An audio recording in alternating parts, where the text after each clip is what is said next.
Según las últimas cifras que se ha entregado por parte de las autoridades de salud, 4 menores de 5 años han ingresado a unidades de tratamiento de cuidados intensivos. Además, dos guaguas están conectadas, como hemos informado, a ventilador mecánico. Una cifra que preocupa sobre todo cuando lo que hasta ahora conocemos del virus indicaba que los niños eran más resistentes a enfermarse.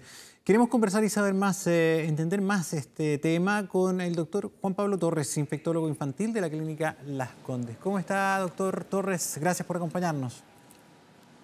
Muy bien, buenas tardes, Gonzalo. Un gusto. Bueno, igual que en todo el mundo, se confirma también acá en Chile esta tendencia de que aparentemente los niños son los menos afectados en términos sintomáticos de este virus, porque ya hemos dicho también muchas veces que son muy buenos vectores o transmisores de la enfermedad. Pero, ¿qué opinión tiene usted respecto a estos casos que tenemos en Chile, que son poquitos, pero no dejan de preocupar, de guaguitas que están intubadas?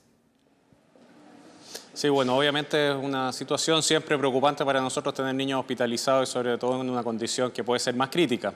Ahora los datos, tanto en nuestro país como en el resto de los países que se han visto afectados por la pandemia, la verdad es que tanto las hospitalizaciones como estos casos en hospitalización crítica son muy puntuales y afortunadamente también muy escasos. En nuestros datos nacionales sabemos que en los menores de 5 años un poquito más del 1% son casos infectados por el COVID y de acuerdo a los datos americanos, por ejemplo, los que pueden terminar hospitalizados son principalmente los menores de 1 año, como usted hacía referencia a estos casos, pero son casos verdaderamente puntuales y afortunadamente hasta aquí no han sido la pauta de tener una abundancia de casos, sino que lamentablemente vamos a tener que esperar algunos casos, pero bastante excepcionales.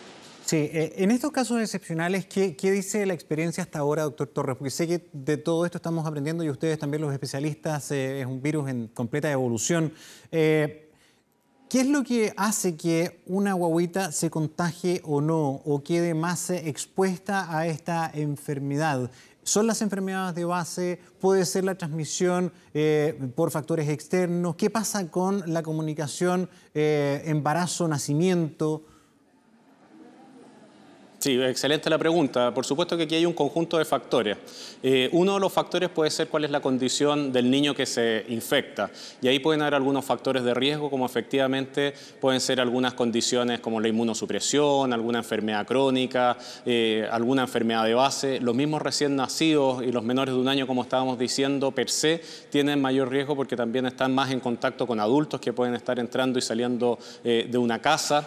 Así que hay factores que dependen de ellos y también pueden haber factores ambientales, como puede ser el hacinamiento. Hemos visto casos, ¿no es cierto?, en donde hay condiciones de hacinamiento, en donde pueden terminar guaguas muy pequeñitas y niños lactantes también siendo infectados y en algunos casos hospitalizados. Hemos tenido de esa situación también en nuestro país.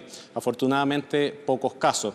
Y por último, respecto a la situación del embarazo, de la poca evidencia que tenemos, que estamos aprendiendo de este virus, aparentemente no hay una situación de mayor riesgo de transmisión desde la madre al niño. Sí puede ocurrir una vez que nace el niño y la madre, si es que está positiva, podría terminar contagiándolo. Pese a ello, igual la evolución de la gran mayoría de los niños que terminan siendo infectados por el virus tienden a tener una infección leve, con pocos síntomas o incluso a veces asintomática, lo que no quita que eventualmente puedan transmitir el virus a otras personas, a otro rango etario y teniendo mucho cuidado en ello a los mayores grupos de riesgo.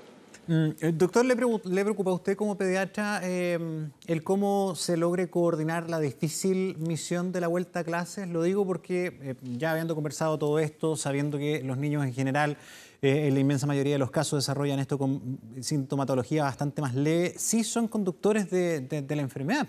Entonces, que la gran pregunta que se hacen muchos casas es, bueno, a lo mejor al niño no le pasa nada, a lo mejor no se dan ni por enterado de que tiene la enfermedad, pero puede contagiar a un papá, a una mamá, sobre todo a un abuelo, si está cerca, si está en contacto. ¿Cómo ve todo este cuadro?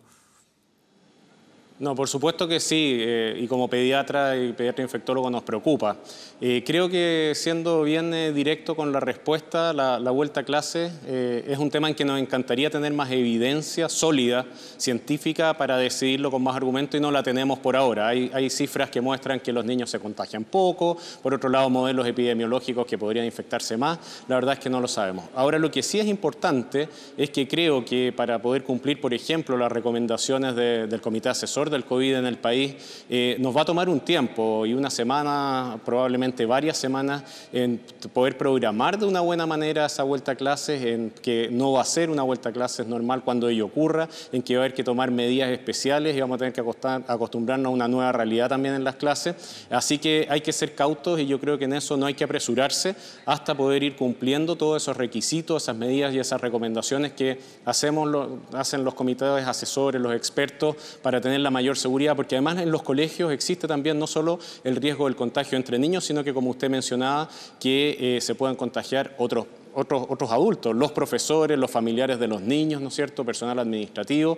Entonces, nos va a tomar en esta pandemia, que sabemos que va a durar varias semanas y varios meses más, ir tomando medidas paso a paso, prepararnos bien, asumir de que en algún minuto los niños también tienen que volver a clase, pero cuando hayan condiciones que nos disminuyan al máximo el riesgo para ellos, para los otros adultos y para los grupos de riesgo, para que ojalá tengamos los mejores resultados posibles. El doctor Juan Pablo Torres, infectólogo infantil de la Clínica Las Condes, muchísimas gracias por su gentileza. Que tenga muy buena tarde. Muchas gracias a ustedes. Hasta luego. Gracias, Gonzalo. Hasta luego.